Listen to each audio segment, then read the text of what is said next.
بسم اللہ الرحمن الرحیم۔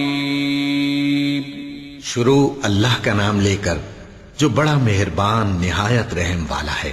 احمق لوگ کہیں گے کہ مسلمان جس قبلے پر پہلے سے چلے آتے تھے اب اس سے کیوں منہ پھیر بیٹھے؟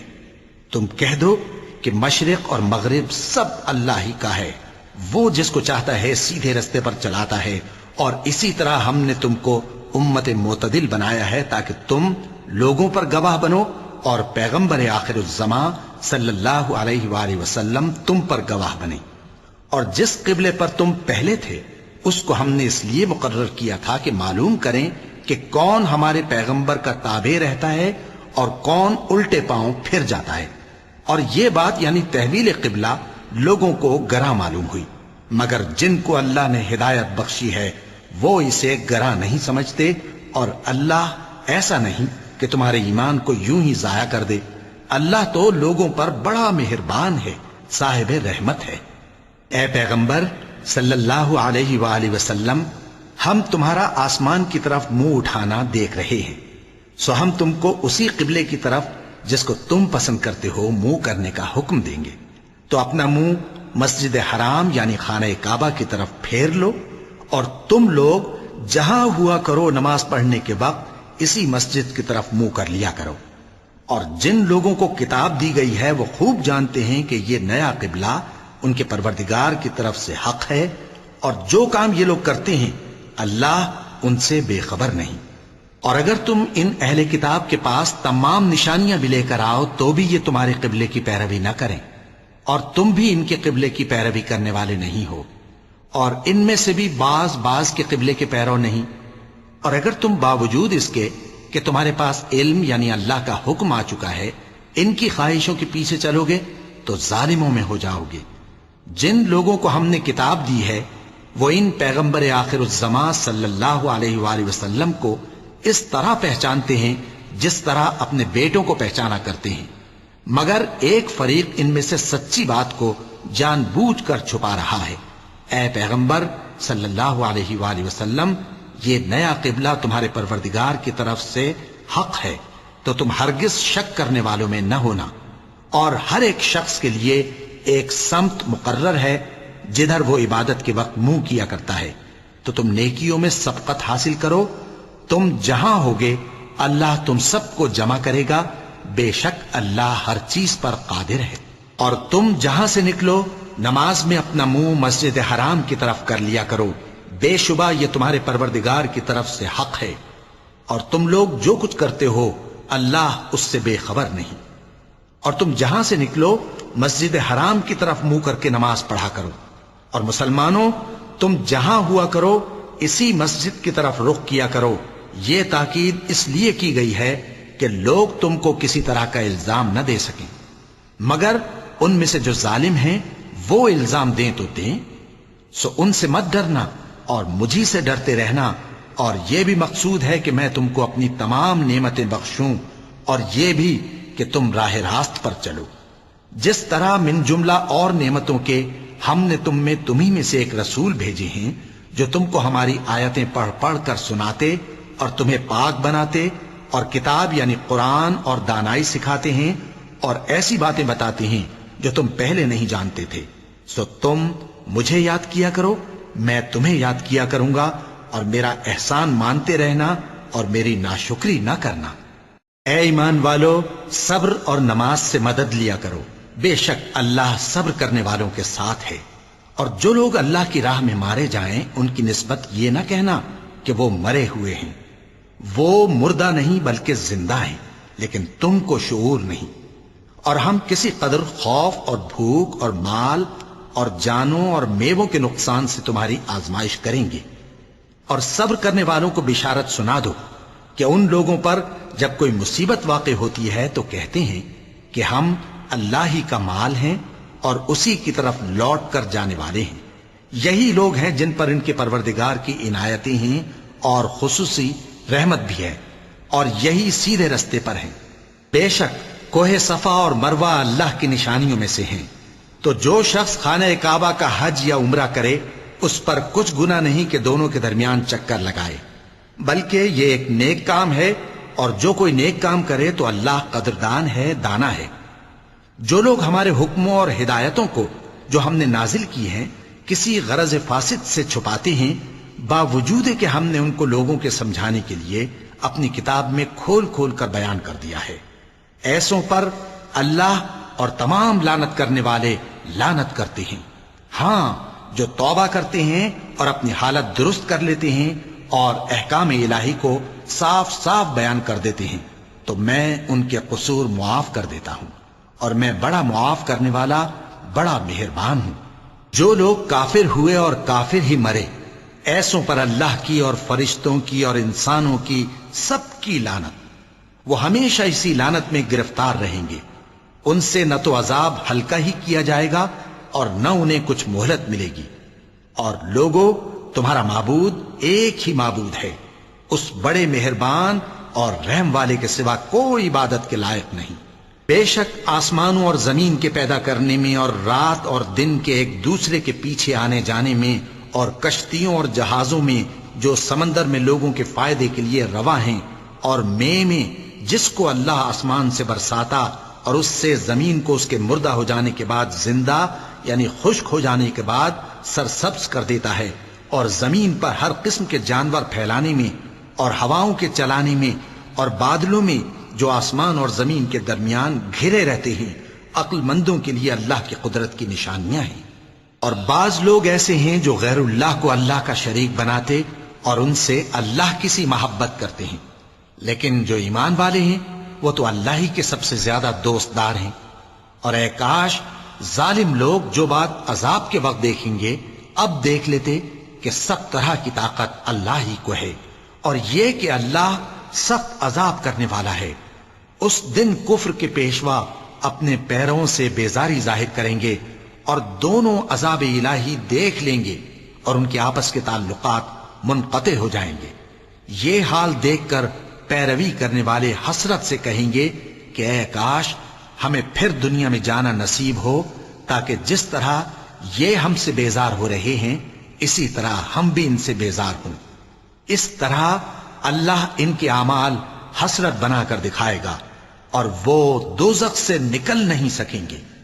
لوگوں، جو چیزیں زمین میں حلال طیب ہیں وہ کھاؤ، اور شیطان کے قدموں پر نہ چلو، وہ تمہارا کھلا دشمن ہے۔ وہ تو تم کو برائی اور بے حیائی ہی کے کام کرنے کو کہتا ہے، اور یہ بھی کہ اللہ کی نسبت ایسی باتیں کہو جن کا تمہیں کچھ بھی علم نہیں۔ اور جب ان لوگوں سے کہا جاتا ہے کہ جو کتاب اللہ نے نازل فرمائی ہے اس کی پیروی کرو، تو کہتے ہیں نہیں، بلکہ ہم تو اسی چیز کی پیروی کریں گے جس پر ہم نے اپنے باپ دادا کو پایا۔ بھلا اگرچہ ان کے باپ دادا نہ کچھ سمجھتے ہوں اور نہ سیدھے رستے پر ہوں، تب بھی وہ انہی کی تقلید کیے جائیں گے۔ جو لوگ کافر ہیں ان کی مثال اس شخص کی سی ہے جو کسی ایسی چیز کو آواز دے جو پکار اور آواز کے سوا کچھ سن نہ سکے۔ یہ بہرے ہیں، گونگے ہیں، اندھے ہیں کہ کچھ سمجھ ہی نہیں سکتے۔ اے اہل ایمان، جو پاکیزہ چیزیں ہم نے تم کو عطا فرمائی ہیں ان کو کھاؤ، اور اگر اللہ ہی کے بندے ہو تو اس کی نعمتوں کا شکر بھی ادا کرو۔ اس نے تو تم پر بس مرا ہوا جانور اور لہو اور سور کا گوشت اور جس چیز پر اللہ کے سوا کسی اور کا نام پکارا جائے حرام کر دیا ہے۔ ہاں، جو مجبور ہو جائے بشرطے کہ اللہ کی نافرمانی نہ کرے اور حد ضرورت سے باہر نہ نکل جائے، اس پر کچھ گناہ نہیں۔ بے شک اللہ بخشنے والا ہے، رحم کرنے والا ہے۔ جو لوگ اللہ کی کتاب سے ان آیتوں اور ہدایتوں کو جو اس نے نازل فرمائی ہیں چھپاتے اور ان کے بدلے تھوڑی سی قیمت یعنی دنیاوی منفعت حاصل کرتے ہیں، وہ اپنے پیٹوں میں محض آگ بھرتے ہیں۔ ایسے لوگوں سے اللہ قیامت کے دن نہ کلام کرے گا اور نہ ان کو گناہوں سے پاک کرے گا، اور ان کے لیے دکھ دینے والا عذاب ہے۔ یہ وہ لوگ ہیں جنہوں نے ہدایت چھوڑ کر گمراہی اور بخشش چھوڑ کر عذاب خرید لیا۔ یہ آتش جہنم کی کیسی برداشت کرنے والے ہیں۔ یہ اس لیے کہ اللہ نے کتاب سچائی کے ساتھ نازل فرمائی، اور جن لوگوں نے اس کتاب میں اختلاف کیا وہ ضد میں آ کر نیکی سے دور ہو گئے ہیں۔ نیکی یہی نہیں کہ تم مشرق و مغرب کو قبلہ سمجھ کر ان کی طرف منہ کر لو، بلکہ نیکی یہ ہے کہ لوگ اللہ پر اور روز آخر پر اور فرشتوں پر اور اللہ کی کتاب پر اور پیغمبروں پر ایمان لائیں، اور مال باوجود عزیز رکھنے کے رشتہ داروں اور یتیموں اور محتاجوں اور مسافروں اور مانگنے والوں کو دیں، اور گردنوں کے چھڑانے میں خرچ کریں، اور نماز پڑھیں اور زکوٰۃ دیں، اور جب عہد کر لیں تو اس کو پورا کریں، اور سختی اور تکلیف میں اور جنگ کے وقت ثابت قدم رہیں۔ یہی لوگ ہیں جو ایمان میں سچے ہیں، اور یہی ہیں جو اللہ سے ڈرنے والے ہیں۔ مومنوں، تم کو مقتولوں کے بارے میں قصاص یعنی خون کے بدلے خون کا حکم دیا جاتا ہے، اس طرح پر کہ آزاد کے بدلے آزاد مارا جائے، اور غلام کے بدلے غلام، اور عورت کے بدلے عورت۔ اور اگر قاتل کو اس کے مقتول بھائی کے قصاص میں سے کچھ معاف کر دیا جائے تو وارث مقتول کو پسندیدہ طریق سے قرارداد کی پیروی یعنی مطالبہ خون بہا کرنا اور قاتل کو خوشخوئی کے ساتھ ادا کرنا چاہیے۔ یہ تمہارے پروردگار کی طرف سے تمہارے لیے آسانی اور مہربانی ہے۔ اب جو اس کے بعد زیادتی کرے اس کے لیے دکھ کا عذاب ہے۔ اور اے اہل عقل، حکم قصاص میں تمہاری زندگانی ہے کہ تم قتل و خونریزی سے بچو۔ تم پر فرض کیا جاتا ہے کہ جب تم میں سے کسی کو موت کا وقت آ جائے تو اگر وہ کچھ مال چھوڑ جانے والا ہو تو ماں باپ اور رشتہ داروں کے لیے دستور کے مطابق وصیت کر جائے۔ اللہ سے ڈرنے والوں پر یہ ایک حق ہے۔ پھر جو شخص وصیت کو سننے کے بعد اس کو بدل ڈالے تو اس کے بدلنے کا گناہ انہی لوگوں پر ہے جو اس کو بدلیں، اور بے شک اللہ سنتا جانتا ہے۔ اب اگر کسی کو وصیت کرنے والے کی طرف سے کسی وارث کی طرفداری یا حق تلفی کا اندیشہ ہو تو اگر وہ وصیت کو بدل کر وارثوں میں صلح کرا دے تو اس پر کچھ گناہ نہیں، بے شک اللہ بخشنے والا ہے، رحم والا ہے۔ مومنوں، تم پر روزے فرض کیے گئے ہیں جس طرح تم سے پہلے لوگوں پر فرض کیے گئے تھے تاکہ تم پرہیزگار بنو۔ روزوں کے دن گنتی کے چند روز ہیں، تو جو شخص تم میں سے بیمار ہو یا سفر میں ہو تو دوسرے دنوں میں روزوں کا شمار پورا کر لے۔ اور جو لوگ روزہ رکھنے کی طاقت رکھیں لیکن رکھیں نہیں، وہ روزے کے بدلے محتاج کو کھانا کھلا دیں۔ اور جو کوئی اپنی مرضی سے زیادہ نیکی کرے تو اس کے حق میں زیادہ اچھا ہے، اور اگر سمجھو تو روزہ رکھنا ہی تمہارے حق میں بہتر ہے۔ روزوں کا مہینہ رمضان کا مہینہ ہے جس میں قرآن اول نازل ہوا، جو لوگوں کا رہنما ہے اور جس میں ہدایت کی کھلی نشانیاں ہیں، اور جو حق و باطل کو الگ الگ کرنے والا ہے۔ تو جو کوئی تم میں سے اس مہینے میں موجود ہو چاہیے کہ پورے مہینے کے روزے رکھے، اور جو بیمار ہو یا سفر میں ہو تو دوسرے دنوں میں روزے رکھ کر ان کا شمار پورا کر لے۔ اللہ تمہارے حق میں آسانی چاہتا ہے اور سختی نہیں چاہتا، اور یہ آسانی کا حکم اس لیے دیا گیا ہے کہ تم روزوں کا شمار پورا کر لو، اور اس احسان کے بدلے کہ اللہ نے تم کو ہدایت بخشی ہے تم اس کو بزرگی سے یاد کرو اور اس کا شکر کرو۔ اور اے پیغمبر، جب تم سے میرے بندے میرے بارے میں دریافت کریں تو انہیں معلوم ہو کہ میں تو تمہارے پاس ہی ہوں۔ جب کوئی پکارنے والا مجھے پکارتا ہے تو میں اس کی دعا قبول کرتا ہوں، تو ان کو چاہیے کہ میرے حکموں کو مانیں اور مجھ پر ایمان رکھیں تاکہ نیک رستہ پائیں۔ روزوں کی راتوں میں تمہارے لیے اپنی عورتوں کے پاس جانا جائز کر دیا گیا ہے، وہ تمہاری پوشاک ہیں اور تم ان کی پوشاک ہو۔ اللہ کو معلوم ہے کہ تم ان کے پاس جانے سے اپنے حق میں خیانت کرتے تھے، سو اس نے تم پر مہربانی کی اور تمہاری حرکات سے درگزر فرمائی، تو اب تم کو اختیار ہے کہ ان سے مباشرت کرو۔ اور اللہ نے جو چیز تمہارے لیے لکھ رکھی ہے یعنی اولاد، اس کو اللہ سے طلب کرو اور کھاؤ اور پیو، یہاں تک کہ صبح کی سفید دھاری رات کی سیاہ دھاری سے الگ نظر آنے لگے۔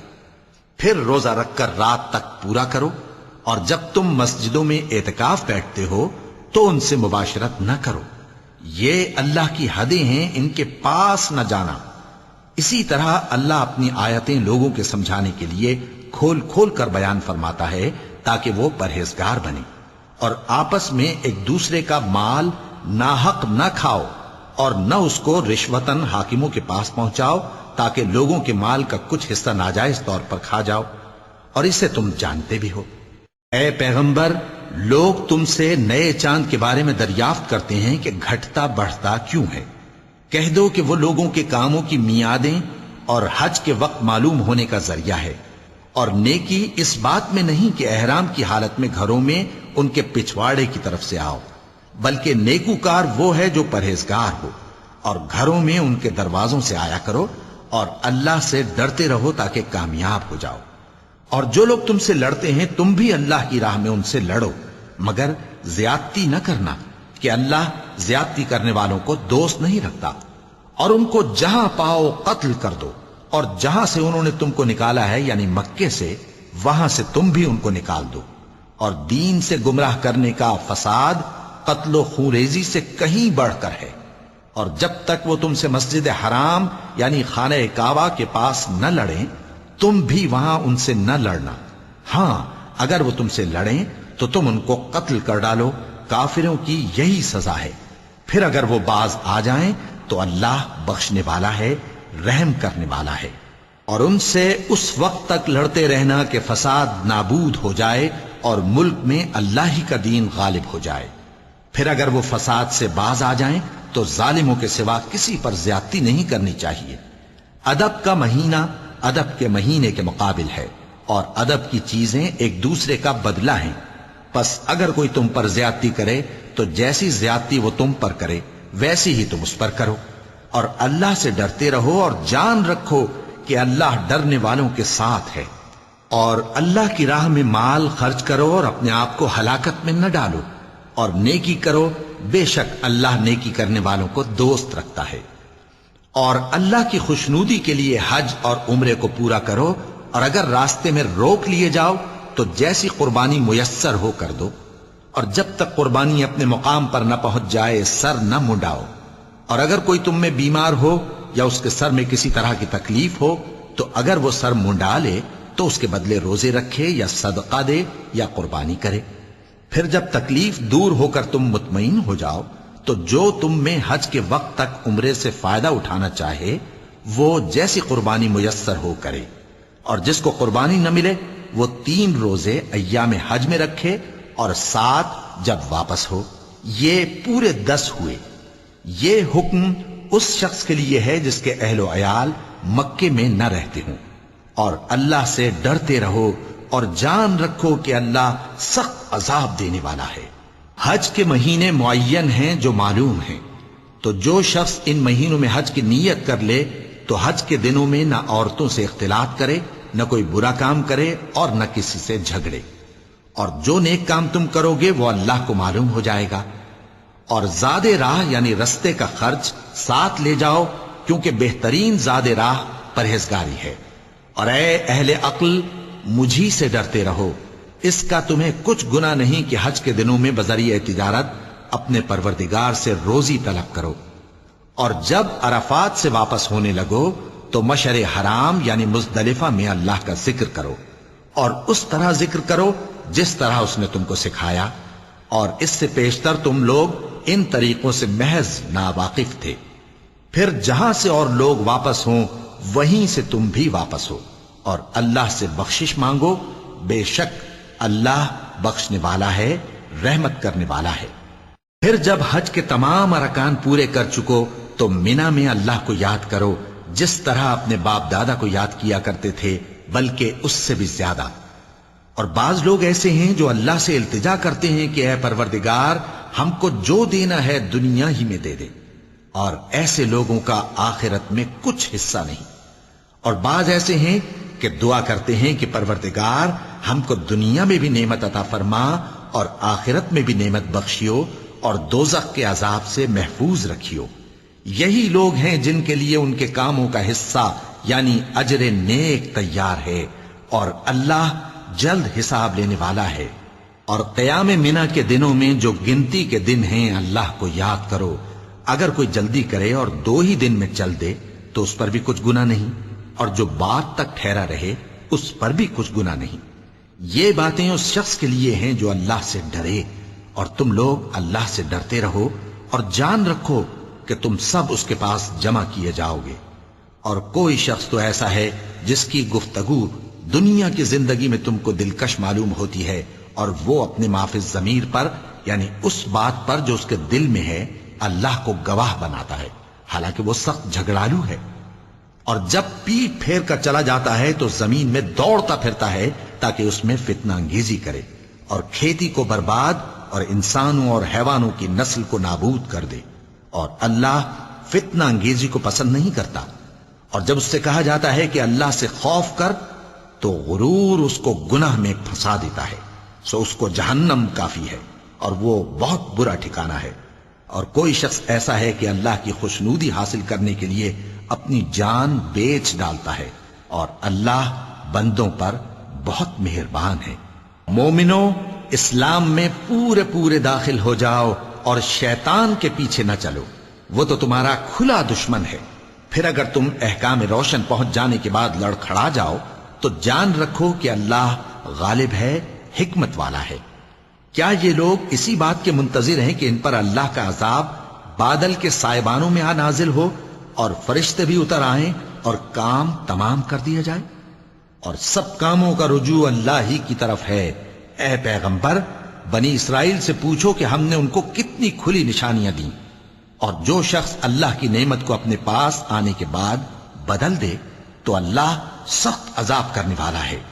اور جو کافر ہیں ان کے لیے دنیا کی زندگی خوشنما کر دی گئی ہے اور وہ مومنوں سے تمسخر کرتی ہیں، لیکن جو پرہیزگار ہیں وہ قیامت کے دن ان سے اوپر ہوں گے۔ اور اللہ جس کو چاہتا ہے بے حساب رزق دیتا ہے۔ پہلے تو سب لوگوں کا ایک ہی مذہب تھا، لیکن وہ آپس میں اختلاف کرنے لگے تو اللہ نے ان کی طرف بشارت دینے والے اور ڈر سنانے والے پیغمبر بھیجے اور ان پر سچائی کے ساتھ کتابیں نازل کی تاکہ جن امور میں لوگ اختلاف کرتے تھے ان کا ان میں فیصلہ کر دے۔ اور اس میں اختلاف بھی انہی لوگوں نے کیا جن کو کتاب دی گئی تھی، باوجود کہ ان کے پاس کھلے ہوئے احکام آ چکے تھے، اور یہ اختلاف انہوں نے صرف آپس کی ضد سے کیا۔ تو جس امر حق میں وہ اختلاف کرتے تھے اللہ نے اپنی مہربانی سے مومنوں کو اس کی راہ دکھا دی، اور اللہ جس کو چاہتا ہے سیدھا رستہ دکھا دیتا ہے۔ کیا تم یہ خیال کرتے ہو کہ یوں ہی بہشت میں داخل ہو جاؤ گے، اور ابھی تم کو پہلے لوگوں کی سی مشکلیں تو پیش آئی ہی نہیں؟ ان کو بڑی بڑی سختیاں اور تکلیفیں پہنچیں اور وہ صعوبتوں میں ہلا ہلا دیے گئے، یہاں تک کہ پیغمبر اور مومن لوگ جو ان کے ساتھ تھے سب پکار اٹھے کہ کب اللہ کی مدد آئے گی۔ دیکھو اللہ کی مدد ان قریب آیا چاہتی ہے۔ اے نبی، لوگ تم سے پوچھتے ہیں کہ اللہ کی راہ میں کس طرح کا مال خرچ کریں۔ کہہ دو کہ جو چاہو خرچ کرو، لیکن جو مال خرچ کرنا چاہو وہ درجہ بدرجہ اہل استحقاق یعنی ماں باپ کو اور قریب کے رشتہ داروں کو اور یتیموں کو اور محتاجوں کو اور مسافروں کو سب کو دو، اور جو بھلائی تم کرو گے اللہ اس کو جانتا ہے۔ مسلمانوں، تم پر اللہ کے رستے میں لڑنا فرض کر دیا گیا ہے، اور وہ تمہیں ناگوار تو ہوگا، مگر عجب نہیں کہ ایک چیز تم کو بری لگے اور وہ تمہارے حق میں بھلی ہو، اور عجب نہیں کہ ایک چیز تم کو بھلی لگے اور وہ تمہارے لیے مضر ہو، اور ان باتوں کو اللہ ہی بہتر جانتا ہے اور تم نہیں جانتے۔ اے پیغمبر، لوگ تم سے عزت والے مہینوں میں لڑائی کرنے کے بارے میں دریافت کرتے ہیں، کہہ دو کہ ان میں لڑنا بڑا گناہ ہے، اور اللہ کی راہ سے روکنا اور اس سے کفر کرنا اور مسجد حرام یعنی خانہ کعبہ میں جانے سے بند کرنا اور اہل مسجد کو اس میں سے نکال دینا جو یہ کفار کرتے ہیں، اللہ کے نزدیک اس سے بھی زیادہ گناہ ہے، اور فتنہ انگیزی خونریزی سے بھی بڑھ کر ہے۔ اور یہ لوگ ہمیشہ تم سے لڑتے رہیں گے، یہاں تک کہ اگر مقدور رکھیں تو تم کو تمہارے دین سے پھیر دیں، اور جو کوئی تم میں سے اپنے دین سے پھر کر کافر ہو جائے گا اور کافر ہی مرے گا تو ایسے لوگوں کے اعمال دنیا اور آخرت دونوں میں برباد ہو جائیں گے، اور یہی لوگ دوزخ میں جانے والے ہیں جس میں ہمیشہ رہیں گے۔ جو لوگ ایمان لائے اور اللہ کے لیے وطن چھوڑ گئے اور کفار سے جنگ کرتے رہے وہی اللہ کی رحمت کے امیدوار ہیں، اور اللہ بخشنے والا ہے، رحمت کرنے والا ہے۔ اے پیغمبر، لوگ تم سے شراب اور جوئے کا حکم دریافت کرتے ہیں، کہہ دو کہ ان میں گناہ بڑے ہیں اور لوگوں کے لیے کچھ فائدے بھی ہیں، مگر ان کے گناہ فائدوں سے کہیں زیادہ ہیں۔ اور یہ بھی تم سے پوچھتے ہیں کہ اللہ کی راہ میں کون سا مال خرچ کریں، کہہ دو کہ جو ضرورت سے زیادہ ہو۔ اس طرح اللہ تمہارے لیے اپنے احکام کھول کھول کر بیان فرماتا ہے تاکہ تم سوچو یعنی دنیا اور آخرت کی باتوں میں غور کرو، اور تم سے یتیموں کے بارے میں بھی دریافت کرتے ہیں، کہہ دو کہ ان کی حالت کی اصلاح بہت اچھا کام ہے، اور اگر تم ان سے مل جل کر رہنا یعنی خرچ اکٹھا رکھنا چاہو تو وہ تمہارے بھائی ہیں، اور اللہ خوب جانتا ہے کہ خرابی کرنے والا کون ہے اور اصلاح کرنے والا کون۔ اور اگر اللہ چاہتا تو تم کو تکلیف میں ڈال دیتا، بے شک اللہ غالب ہے، حکمت والا ہے۔ اور مومنوں، مشرک عورتوں سے جب تک وہ ایمان نہ لائیں نکاح نہ کرنا، کیونکہ مشرک عورت خواہ تم کو کیسی ہی بھلی لگے اس سے مومن لونڈی بہتر ہے، اور اسی طرح مشرک مرد جب تک ایمان نہ لائیں مومن عورتوں کو ان کی زوجیت میں نہ دینا، کیونکہ مشرک مرد سے خواہ وہ تم کو کیسا ہی بھلا لگے مومن غلام بہتر ہے۔ یہ مشرک لوگوں کو دوزخ کی طرف بلاتے ہیں، اور اللہ اپنی مہربانی سے بہشت اور بخشش کی طرف بلاتا ہے، اور اپنے حکم لوگوں سے کھول کھول کر بیان کرتا ہے تاکہ نصیحت حاصل کریں۔ اور تم سے حیض کے بارے میں دریافت کرتے ہیں، کہہ دو وہ تو نجاست ہے، سو ایام حیض میں عورتوں سے کنارہ کش رہو، اور جب تک وہ پاک نہ ہو جائیں ان سے مقاربت نہ کرو۔ ہاں، جب وہ پاک ہو جائیں تو جس طریق سے اللہ نے تمہیں ارشاد فرمایا ہے ان کے پاس جاؤ، کچھ شک نہیں کہ اللہ توبہ کرنے والوں اور پاک صاف رہنے والوں کو دوست رکھتا ہے۔ تمہاری عورتیں تمہاری کھیتی ہیں، تو اپنی کھیتی میں جس طرح چاہو جاؤ، اور اپنے لیے نیک عمل آگے بھیجو، اور اللہ سے ڈرتے رہو، اور جان رکھو کہ ایک دن تمہیں اس کے روبرو حاضر ہونا ہے۔ اور اے پیغمبر، ایمان والوں کو بشارت سنا دو، اور اللہ کے نام کو اس بات کا ہیلہ نہ بنانا کہ اس کی قسمیں کھا کھا کر سلوک کرنے اور پرہیزگاری کرنے اور لوگوں میں صلح و سازگاری کرانے سے رک جاؤ، اور اللہ سب کچھ سنتا ہے، جانتا ہے۔ اللہ تمہاری لغو قسموں پر تم سے مواخذہ نہیں کرے گا، لیکن جو قسمیں تم قصد دلی سے کھاؤ گے ان پر مواخذہ کرے گا، اور اللہ بخشنے والا ہے، بردبار ہے۔ جو لوگ اپنی عورتوں کے پاس جانے کی قسم کھا لیں ان کو 4 مہینے تک انتظار کرنا چاہیے۔ اگر اس عرصے میں قسم سے رجوع کر لیں تو اللہ بخشنے والا ہے، مہربان ہے۔ اور اگر طلاق کا ارادہ کر لیں تو بھی اللہ سنتا ہے، جانتا ہے۔ اور طلاق والی عورتیں 3 حیض تک اپنے تئیں روکے رہیں، اور اگر وہ اللہ اور روز قیامت پر ایمان رکھتی ہیں تو ان کو جائز نہیں کہ اللہ نے جو کچھ ان کے شکم میں پیدا کیا ہے اس کو چھپائیں۔ اور ان کے خاوند اگر پھر موافقت چاہیں تو اس مدت میں وہ ان کو اپنی زوجیت میں لے لینے کے زیادہ حقدار ہیں۔ اور عورتوں کا حق مردوں پر ویسا ہی ہے جیسے دستور کے مطابق مردوں کا حق عورتوں پر ہے، البتہ مردوں کو عورتوں پر 1 درجہ فضیلت ہے، اور اللہ غالب ہے، صاحب حکمت ہے۔ طلاق صرف 2 بار ہے، یعنی جب 2 دفعہ طلاق دے دی جائے تو پھر عورتوں کو یا تو بطریق شائستہ نکاح میں رہنے دینا ہے یا بھلائی کے ساتھ چھوڑ دینا۔ اور یہ جائز نہیں کہ جو مہر تم ان کو دے چکے ہو اس میں سے کچھ واپس لے لو۔ ہاں، اگر زن و شوہر کو خوف ہو کہ وہ اللہ کی حدوں کو قائم نہیں رکھ سکیں گے تو اگر عورت خاوند کے ہاتھ سے رہائی پانے کے بدلے میں کچھ دے ڈالے تو دونوں پر کچھ گناہ نہیں۔ یہ اللہ کی مقرر کی ہوئی حدیں ہیں، ان سے باہر نہ نکلنا، اور جو لوگ اللہ کی حدوں سے باہر نکل جائیں گے وہ گناہگار ہوں گے۔ پھر اگر شوہر 2 طلاقوں کے بعد تیسری طلاق عورت کو دے دے تو اس کے بعد جب تک عورت کسی دوسرے شخص سے نکاح نہ کر لے اس پہلے شوہر پر حلال نہ ہوگی۔ ہاں، اگر دوسرا خاوند بھی طلاق دے دے اور عورت اور پہلا خاوند پھر ایک دوسرے کی طرف رجوع کر لیں تو ان پر کچھ گناہ نہیں، بشرطے کہ دونوں یقین کریں کہ اللہ کی حدوں کو قائم رکھ سکیں گے، اور یہ اللہ کی حدیں ہیں، ان کو وہ ان لوگوں کے لیے بیان فرماتا ہے جو علم رکھتے ہیں۔ اور جب تم عورتوں کو 2 دفعہ طلاق دے چکو اور ان کی عدت پوری ہو جائے تو انہیں یا تو حسن سلوک سے نکاح میں رہنے دو یا بطریق شائستہ رخصت کر دو، اور اس نیت سے ان کو نکاح میں نہ رہنے دینا چاہیے کہ انہیں تکلیف دو اور ان پر زیادتی کرو، اور جو ایسا کرے گا وہ اپنا ہی نقصان کرے گا۔ اور اللہ کے احکام کو ہنسی اور کھیل نہ بناؤ، اور اللہ نے تم کو جو نعمتیں بخشی ہیں اور تم پر جو کتاب اور دانائی کی باتیں نازل کی ہیں جن سے وہ تمہیں نصیحت فرماتا ہے ان کو یاد کرو، اور اللہ سے ڈرتے رہو، اور جان رکھو کہ اللہ ہر چیز سے واقف ہے۔ اور جب تم عورتوں کو طلاق دے چکو اور ان کی عدت پوری ہو جائے تو ان کو اپنے شوہروں کے ساتھ جب وہ آپس میں جائز طور پر راضی ہو جائیں نکاح کرنے سے مت روکو۔